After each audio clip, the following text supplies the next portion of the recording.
واملأ عالمنا الحب يا ذا الأسماء الحسنى.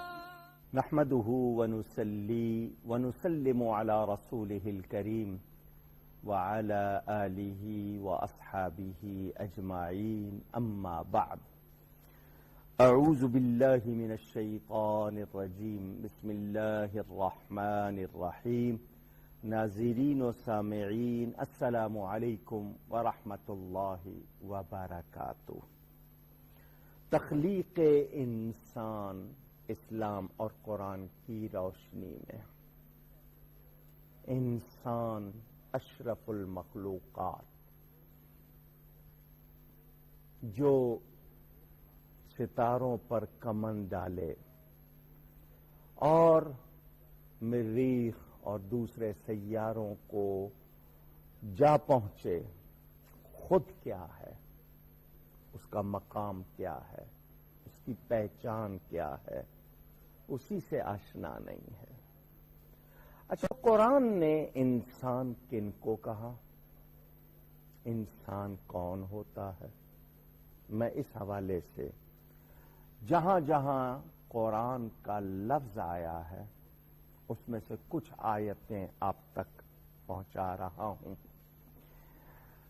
سورۃ الاحزاب اور اس کی آیت ہے 72.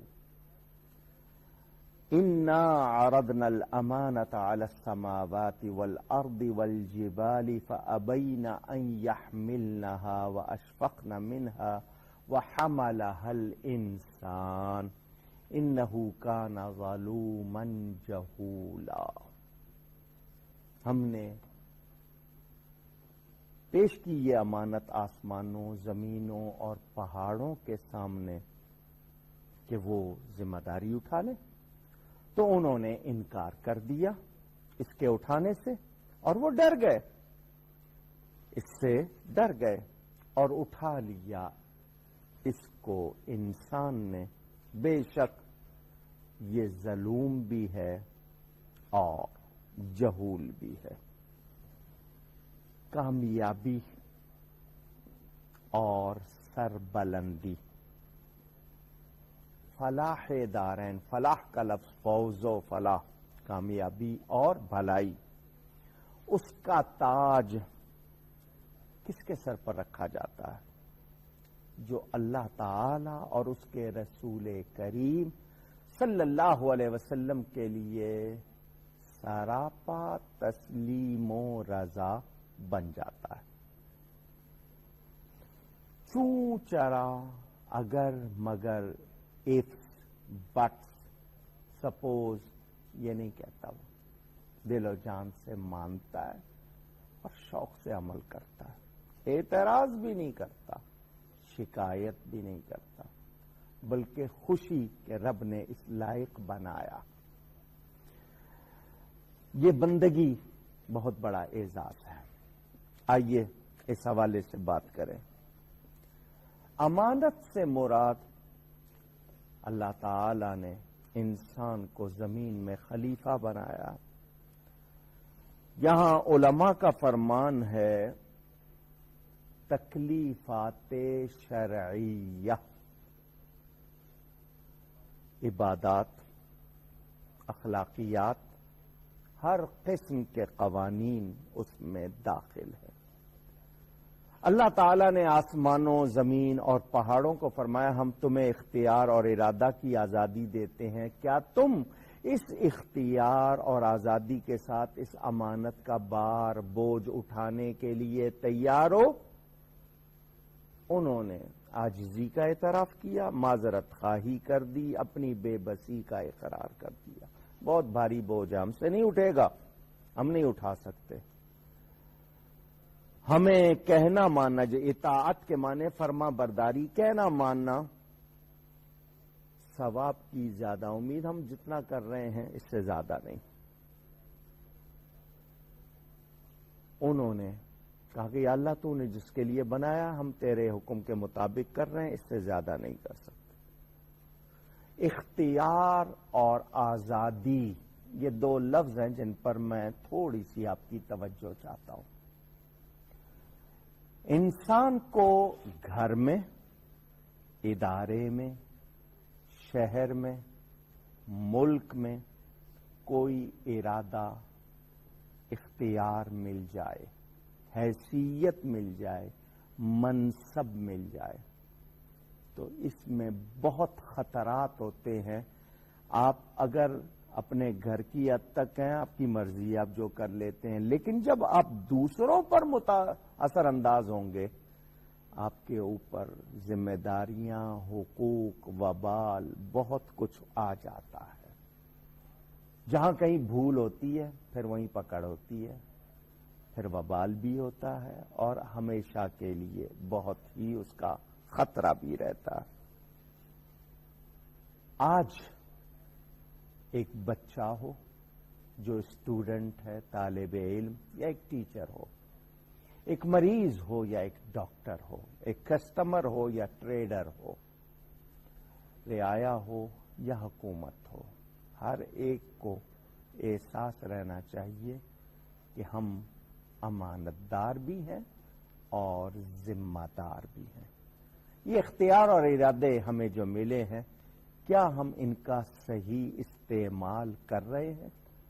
باپ ہے، بھائی ہے، ماں ہے، بیٹے ہیں، دوست ہیں، میں نے کہا نا آپ پھیلاتے جائیے، پیر صاحب ہیں، کون جس کسی نے ارادہ و اختیار کا غلط استعمال کیا، وہ کیا بیج بو رہا ہے معاشرے میں، کیسی فضا بنا رہا ہے، یہ بہت بڑا مسئلہ ہے. اور انسانوں کو عقل دی گئی ہے، ان کو بتایا گیا کہ تم نے اس پہ سوچنا. یہی چیزیں اللہ تعالیٰ نے انسان کے سامنے پیش کی تو اس نے اپنی ناتوانیوں، کمزوریوں کو پس پش ڈال دیا اور امانت اٹھانے کی حامی بھر لی. یہ انسان کی مذمت نہیں کی جا رہی کہ پہاڑوں نے ذمہ داری نہیں لی، آسمانوں نے نہیں لی، زمین نے نہیں لی اور انسان نے لے لی. تو یہ کوئی اس کی مذمت نہیں کی جا رہی ہے، اس کی کوئی یہ بات پستی کی نہیں ہے، اس کی کمزوری کی نہیں ہے، بلکہ بیان واقع کے طور پر اس کو حضرت سیدنا جنید بغدادی رضی اللہ تعالی عنہ فرماتے ہیں. یعنی اللہ تعالیٰ نے جب یہ امانت حضرت آدم پر پیش کی تو آپ کی نظر اس وقت امانت اور اس کے بوجھ پر نہ تھی، بلکہ رب تعالیٰ پر تھی کہ دے کون رہا ہے. جب اللہ تعالیٰ عطا فرما رہا ہے تو اس کی مہربانی ہوگی. یہی کیا کم کہ اس نے مجھے اس لائق بنایا یا مجھ پر یہ مہربانی کی. تو یاد رہے اس رب تعالیٰ کی رضا کو نہیں بھولنا چاہیے کہ اس نے اگر ہمیں کچھ دیا ہے تو ہم اس کی رضا کے مطابق کریں، کیونکہ اس کا دیا ہوا ہے اور ہمارے پاس کیا ہے؟ امانت. سمجھ لیجئے، اس ایک راز کو سمجھ لیجئے. آپ کی صحت، آپ کی دولت، آپ کی زندگی، آپ کی اولاد، آپ کے پاس اپنا ہے کیا؟ سب کچھ تو رب کا دیا ہوا ہے. تو اپنی مرضی سے آئے نہیں ہیں، اپنی مرضی سے جانا نہیں ہے. اس کی خدائی میں رہتے ہیں تو 4 دن جو یہاں گزارنے اس میں اپنی مرضی کیوں کریں؟ اس کی رضا ہی اختیار کر لیں، ہمارا بھلا ہی بھلا ہوگا. بنایا اسی نے ہم سے. آئیے اس سے اگلے حوالے میں آئیے قرآن کا دل سورہ یاسین شریف کو کہا جاتا ہے، اس میں بھی انسان کا ذکر ہے. آئیے میں وہ بھی آپ کو سناؤں. اولم یر الانسان انا خلقناہ من نطفۃ فاذا هو خصیم مبین. کیا انسان اس حقیقت کو نہیں جانتا کہ ہم نے اسے نطفہ سے پیدا کیا، پس اب وہ ہمارا کھلا دشمن بن بیٹھا.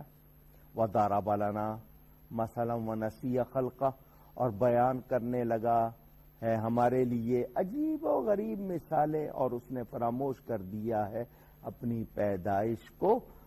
تو پھر وہی بات کہ کون پیدا کر سکتا ہے دوبارہ، یہ باتیں. کس کا کھاتے ہیں؟ کس نے دیا ہے یہ سب کچھ؟ یہ جو ہمارے ارد گرد جانور ہے جو حلال کی ہے، جن کا گوشت کھاتے ہیں، کسی کا دودھ پیتے ہیں، ان کی کھالوں سے اون لیتے ہیں، سویٹر بناتے ہیں، کارڈیگنز بناتے ہیں، گرم کپڑے پہنتے ہیں، بہت لباس بنا کر سمجھتے ہیں ہم کوئی پتہ نہیں کیا چیز ہے۔ یہ انسان تجھے بنایا کس نے؟ تجھے دیا کس نے؟ یہ صحت، جوانی، عزت، سب کچھ تجھے ملا، ایک کام تجھے کہا گیا کہ اطاعت گزار بندہ بن، فرما بردار، یعنی کہنا ماننے والا بندہ۔ کیا چاہا گیا؟ کیا ہم سے بدل مانگا گیا؟ نہیں۔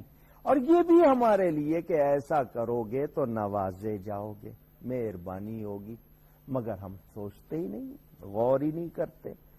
اللہ کے سامنے طرح طرح کی مثالیں، خدا ہوتا تو ہمیں کہیں نظر تو آتا، کچھ ہوتا تو یوں تو ہوتا۔ یہ ان کافروں کی باتیں نا جو کہتے تھے دوبارہ زندگی نہیں ہوگی، اور یہ سب ڈرانے کی باتیں، اللہ سے ڈراتے ہیں کوئی یہ سزا نہیں ہوگی، مرنے کے بعد زندگی نہیں، یہ ان کی باتیں۔ ایمان والا تو جھوم اٹھتا ہے، ایمان والا تو اللہ تعالی کی عطا پر ناز کرتا ہے۔ وہ کہتا ہے یہ وہ ایک سجدہ جو شیطان نے نہیں کیا تھا مردود، شکر ہے کہ مجھے بار بار کرنے کی توفیق ملی ہے، اور ہم نہ کریں تو پھر یہ ہماری محرومی ہے۔ اس کے بعد ذکر ہے سورہ الزمر میں، وَإِذَا مَسَّ الْإِنسَانَ ضُرٌّ دَعَا رَبَّهُ مُنِيبًا إِلَيْهِ ثُمَّ إِذَا خَوَّلَهُ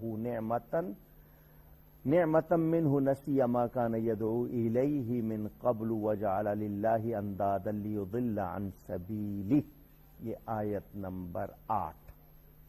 اور جب پہنچتی ہے انسان کو کوئی تکلیف، اس وقت پکارتا ہے اپنے رب کو دل سے رجوع کرتے ہوئے، اس کی طرف پھر جب عطا کرتا ہے اسے نعمت اپنی جناب سے تو بھول جاتا ہے اس تکلیف کو جس کے لیے فریاد کرتا رہا تھا۔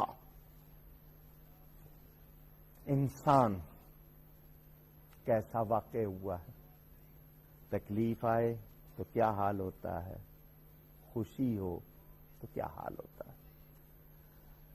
یا اللہ مہربانی کر دے، میں کہنا مانوں گا، یا اللہ مجھ پہ آسانی کر دے، مجھے یہ دے دے، میں اس طرح تیری راہ میں خرچ کروں گا، بھول جاتا ہے۔ ایسا ہے، یہ ذکر انسان کا ہے۔ اس آیت کی تفسیر میں نہیں کر سکا اور وقت پورا ہوا، اس کا ذکر انشاءاللہ آئندہ نشست میں۔ گفتگو میں مجھ سے کوئی غلطی ہوئی ہو اللہ کی بارگاہ میں توبہ کرتا ہوں۔ السلام علیکم ورحمۃ اللہ وبرکاتہ۔